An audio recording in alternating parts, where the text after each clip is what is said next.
Depuis 2013, le Cameroun a mal à sa sécurité au niveau des frontières à l'extrême nord. Boko Haram, une secte islamiste basée au Nigeria voisin, y fait des incursions régulières. Conséquence, troubles du tissu social, impact sur l'économie, notamment le tourisme. La menace est devenue sous-régionale. Hormis des Camerounais, les victimes en terre camerounaise sont parfois canadiens, italiens ou français. Certains pays dissuadent même leurs touristes de fréquenter la zone de l'extrême nord du Cameroun. La communauté internationale est inquiète et cherche à lever l'équivoque Boko Haram.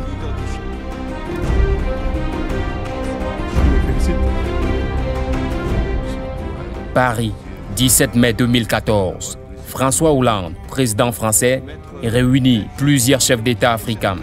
L'objectif est de réfléchir sur l'éradication de la secte islamiste Boko Haram.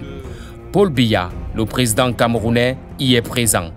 Nous sommes ici pour affirmer notre solidarité et notre détermination à lutter vigoureusement contre le Boko Haram. Quelques jours plus tard, le chef de l'État camerounais traduit ces mots en actes. D'importants renforts militaires ont été dépêchés sur le terrain des hostilités sur les très hautes instructions du chef de l'État et les résultats de cette mobilisation commencent à se faire sentir.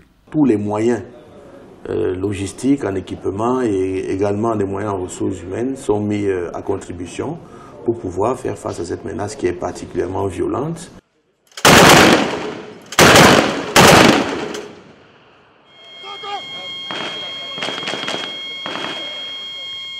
Les attaques de Boko Haram sont désormais répandues du tic au tac. Dans certaines zones frontalières de l'extrême nord, le bilan des victimes est généralement lourd dans les rangs de la secte que dans les rangs de l'armée camerounaise. La riposte et les performances de l'armée camerounaise face à la nébuleuse rassurent et séduisent même le sommet de l'État. Je salue également nos soldats, dont certains sont tombés, qui ont fait montre de patriotisme, de bravoure. Et je les encourage à aller de l'avant. Malheureusement, à l'arrivée de la riposte contre les agresseurs, la secte a déjà commis beaucoup de gaffes. Dans le secteur du tourisme, la gangrène est déjà avancée.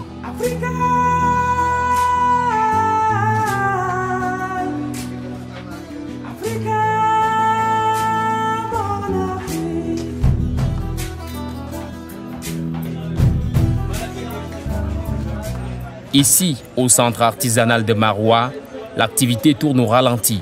Nous, on est là, on souffre seulement. Pour nous, c'est la souffrance. C'est la souffrance. Pour nous, c'est la souffrance. Bon, c'est très grave. Hein. On est dans la misère. Bon, l'artisanat, en fait, on parle du tourisme. Si le tourisme ne vient pas à l'artisanat, c'est que on ne s'en sort pas. Ça fait 1966. Je suis dans l'artisanat. Mais cette année, il n'y a pas les clients. Il faut que nous envoyions les clients. On n'a pas les clients. La ville de Maroua, capitale de l'extrême nord, dispose de plusieurs établissements touristiques. Leur entrée affiche une mine baissière. Les exemples de cet hôtel dirigé par l'Allemand Norbert et celui-ci dirigé par Aboubakar. Malheureusement, nous sommes considérés comme une zone pas recommandable, ici à l'extrême nord surtout.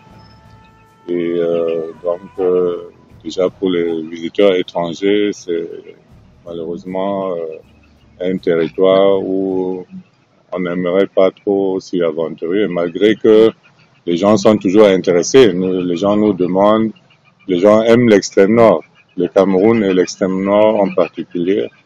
Ça a beaucoup chuté avec cette histoire de Boko Haram.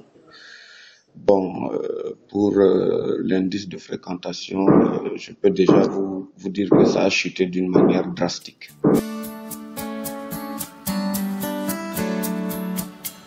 Direction Douala, la capitale économique du Cameroun.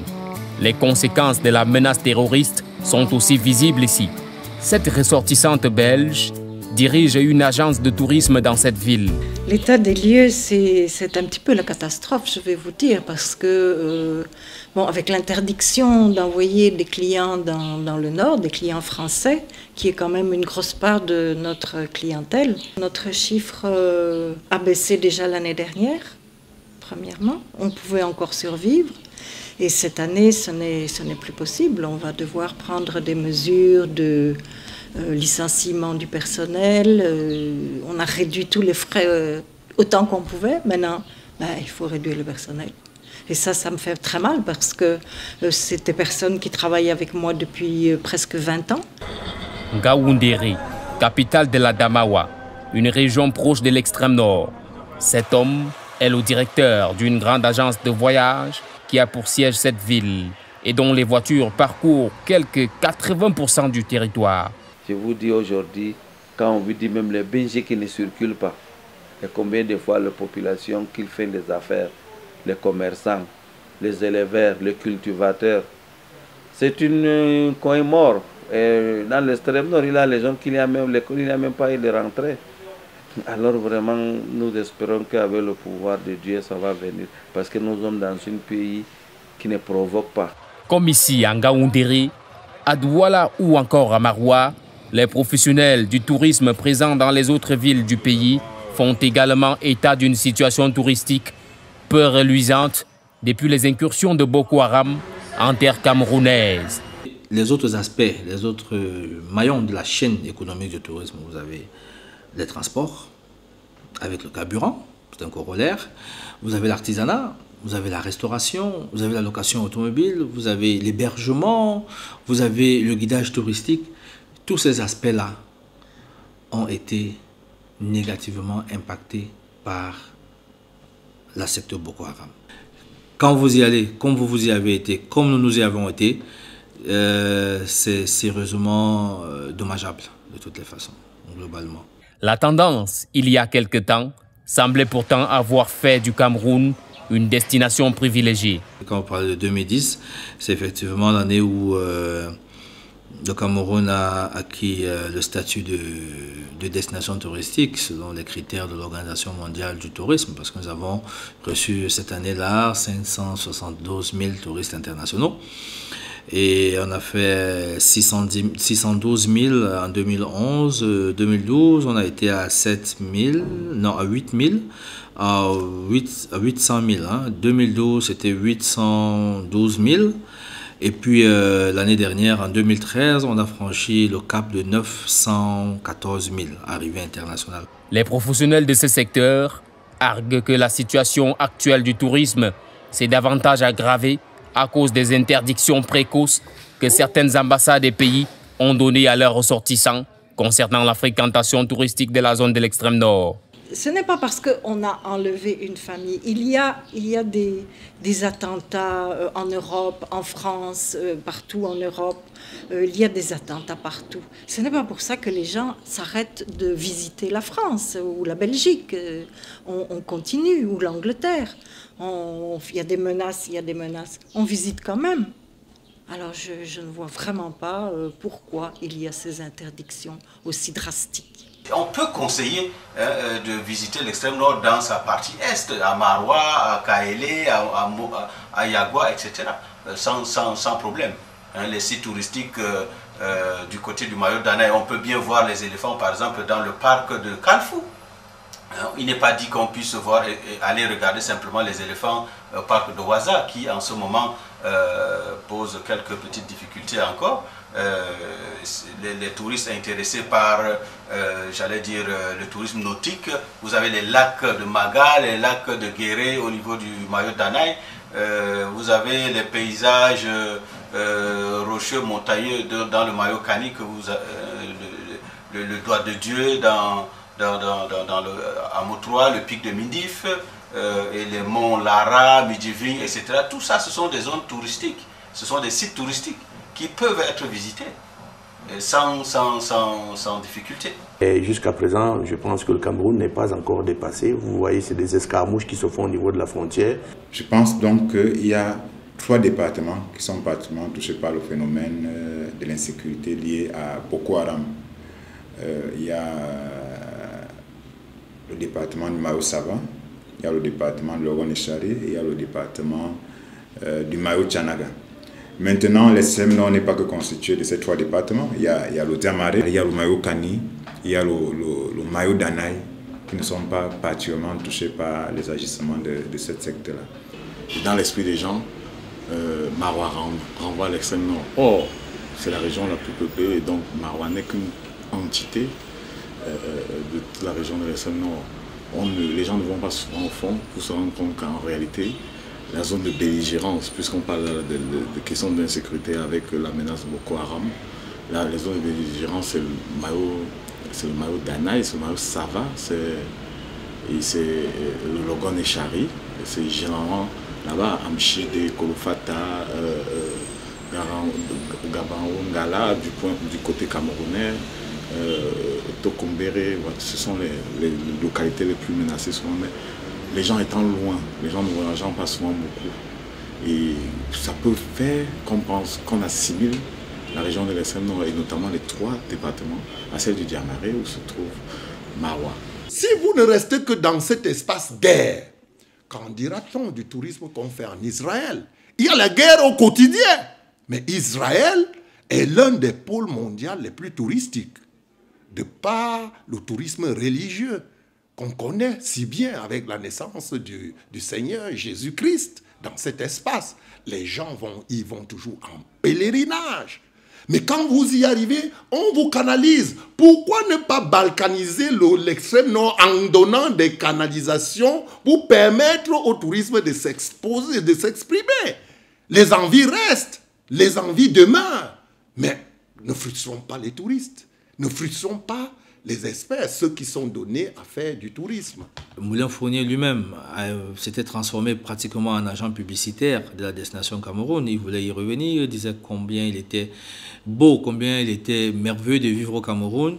Et donc je crois que ceci a quand même atténué l'impact négatif que cet enlèvement aurait pu avoir. À en croire ces professionnels, le Cameroun demeure encore une destination fréquentable. Plusieurs touristes européens n'arrête pas d'ailleurs de le prouver. C'est aussi la raison pour laquelle le ministre d'État a insisté lorsque il était question d'élaborer le circuit du beau vélo de Ravel du bout du monde au Cameroun que nous avons reçu du 8 au 15 octobre dernier. Il a insisté pour que la Damawa soit inscrite, n'est-ce pas, sur cet itinéraire. Et effectivement, la 50aine de cyclotouristes, c'est-à-dire que des touristes qui, eux, vont à la découverte des sites touristiques à vélo, la 50aine a fait le tourisme dans la Damawa. Ils sont allés au Ranch de Ngaoudaba, ils sont allés aux chutes de la Vina, et puis ils sont allés au Sultanat où ils ont été bien accueillis. Ils ont voyagé librement, en train comme tout le monde. On était dans les marchés.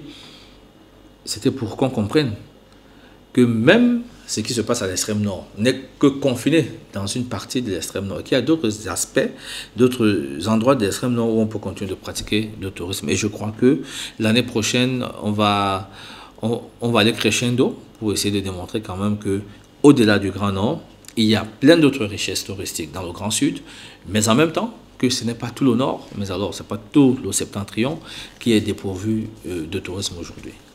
Le potentiel touristique de ce pays semble être le regroupement de toutes les richesses touristiques de l'Afrique en un seul endroit, une sorte de tout-en-un touristique. C'est à partir de là que les experts appellent le Cameroun Afrique en miniature. C'est un mot, sinon qu'une phrase, que 80% des Camerounais prononcent sans pour autant savoir que c'est vrai, que le Cameroun est une Afrique en miniature, ou toute l'Afrique dans un. Ça, c'est le jargon du tourisme. Toute l'Afrique dans un seul pays. Les peuples camerounais, que vous soyez si bien au Cameroun qu'à l'extérieur du Cameroun, vous allez vous rendre compte que la population camerounaise est représentée un peu partout en Afrique. À savoir, nous avons les Bantous au Cameroun, qu'on retrouve juste en Afrique du Sud, qu'on appelle les Zoulous. Sinon que les Boulous qui sont au Cameroun, qui sont les Zoulous en Afrique du Sud. Vous avez les Bayas qui sont à l'est du Cameroun, qu'on retrouve jusqu'au Kenya, qui sont d'une part les Bayas Moulengue, qu'on retrouve. Vous avez les Arabes choix qu'on retrouve jusqu'en Libye. Hein? Vous avez les Baoulés, les Bamileke ou les Bassa qu'on retrouve jusqu'au Libéria et en Côte d'Ivoire. Vous avez les Haoussa qu'on retrouve au Nigeria et au Niger. Vous avez les Peuls qu'on retrouve jusqu'au Sénégal. L'autre aspect maintenant, sur le plan de l'aspect végétation, sinon que écotouristique, vous avez le Cameroun qui est représenté tel que la forêt, la savane, la steppe. Sur le plan même du tourisme de la faune camerounaise regorge tous les animaux qu'on retrouve un peu partout en Afrique. Je vous parlerai même des rhinocéros qu'on trouve en Afrique du Sud. Nous, on le retrouve ici dans l'Ombam, mais Inkim. Bon, maintenant, si on reprend même sur l'art culinaire, vous allez partout en Afrique. Lorsque vous allez dire à un Africain que vous avez le macabo, il ne va jamais comprendre. Ça n'existe pas chez eux. Or, nous avons le macabo au Cameroun. Et quand nous-mêmes au Cameroun, nous retrouvons même, nous voyons que en plus du macabo, il y a le taro qui est semblable au macabo. Vous voyez? Et plusieurs types de taro. Si on prend même l'igname, au Cameroun, on a plusieurs types d'igname. Or, vous allez dans d'autres pays africains, vous allez trouver une seule variété d'igname. D'ailleurs, vous voyez le mont Cameroun, ce gigantesque monument naturel que la nature a donné au Cameroun. Quand vous y accédez, quand on dit vous faites le trekking, sinon que vous faites l'ascension du mont Cameroun, vous allez trouver la forêt, vous allez trouver la savane et vous allez trouver la steppe. Et je reviens même à dire que même l'Afrique du Nord s'y trouve parce que à certains moments on y retrouve la neige sur le mont Cameroun à certaines altitudes. Et même les éléphants, la faune qui s'y trouve. Donc on dit que le mont Cameroun lui-même est le Cameroun tout entier représenté. Si on se prive de toutes ces richesses touristiques à cause de l'insécurité, alors si le Cameroun est privé de toutes ces richesses touristiques à cause de l'insécurité, ça va faire très mal au Cameroun. Ça va faire très mal au Cameroun parce que par ailleurs vous devez savoir que l'industrie touristique est la première au monde, avant l'industrie pétrolière. Selon certains professionnels du tourisme, les nationaux ont un grand rôle à jouer pour la relance du secteur touristique au Cameroun. Je crois que c'est très évident. Actuellement, c'est la solidarité camerounaise qui est demandée déjà, parce que nous ne pouvons pas vraiment exiger des visiteurs étrangers qui venaient de faire fi de toutes les recommandations. Là, il faut qu'on attende que ça se calme. Mais nous savons que le tourisme interne existe et il faut même que là où nous nous sommes trouvés actuellement, il faudrait que vraiment les gens qui sont au sud pensent à leurs frères qui sont au nord, aussi passent des déplacements pour vraiment montrer à tout le monde que nous sommes ensemble, nous sommes un pays, une nation. Et ça doit aussi s'exprimer dans des échanges à tous les niveaux, aussi dans le tourisme. Et actuellement aussi, je pourrais peut-être demander aux administrations concernées peut-être d'augmenter leurs activités liées au tourisme, c'est-à-dire séminaires, rencontres, pour faire un petit coup d'oxygène aux établissements qui sont vraiment actuellement dans des situations pas vraiment idéales. Il faut travailler sur l'image qu'on renvoie sur l'étranger ou bien à l'étranger, que le Cameroun renvoie en direction des autres pays de l'étranger, pas les canaux les plus connus, les médias classiques et peut-être l'Internet. Et maintenant, il ne s'agit pas de faire quelque chose d'artificiel, mais il s'agit de faire quelque chose de structurel, je veux me dire même d'infrastructurel, quelque chose qui concerne l'infrastructure, l'intérieur de la structure, parce qu'il ne faut pas seulement... parce que quand on dit qu'il faut corriger l'image en faisant attention à ce qu'on écrit ou à ce qu'on dit sur le Cameroun à travers les médias classiques et les médias comme Internet, on croit que c'est du ressort simplement de ceux qui travaillent dessus, c'est-à-dire les journalistes, les communicateurs. Non, le travail doit se faire de l'intérieur, corriger nos habitudes, une police plus accueillante, humaniser les hôpitaux, faire reculer la corruption, travailler pour la sécurité. C'est vrai qu'avant tous ces problèmes, tous ces périodes sécuritaires, on ne capitalisait pas déjà assez nos atouts touristiques. Mais là, avec le phénomène de Boko Haram, je pense que ça va davantage être, j'allais dire, un coup dur pour nous. Bon, maintenant, je crois qu'il y a toujours une solution, il y a toujours une piste de sortie de crise. C'est au gouvernement de réfléchir sur ça.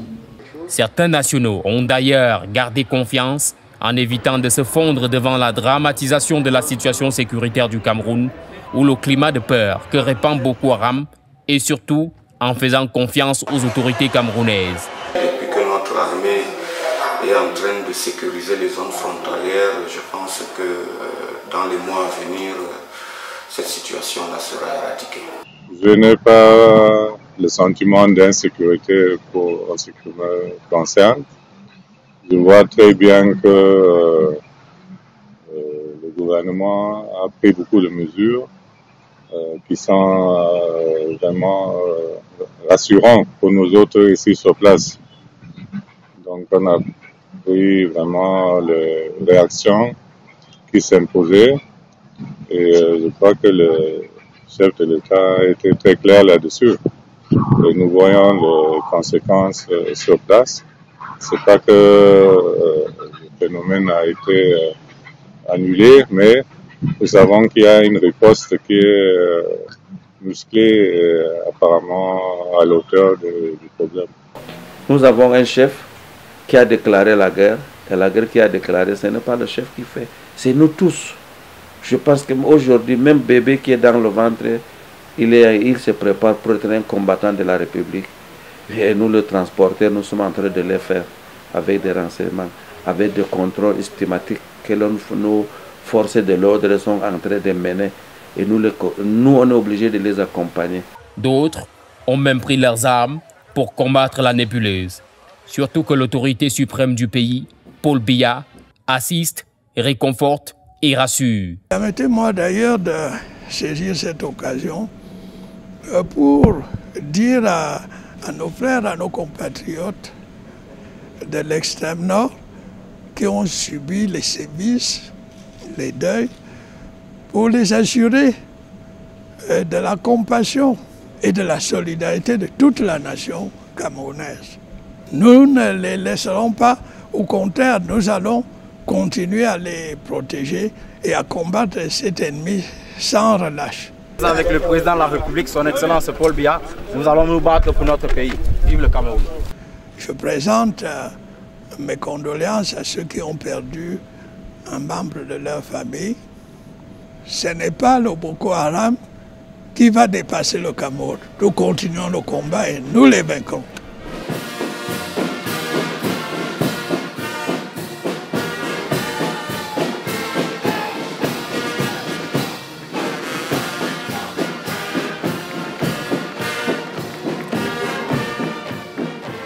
Et un touriste français rencontré à l'extrême nord de dire « Avoir une petite blessure sur son doigt ne signifie pas être blessé dans tout son corps. » Une réflexion ouverte pour tous.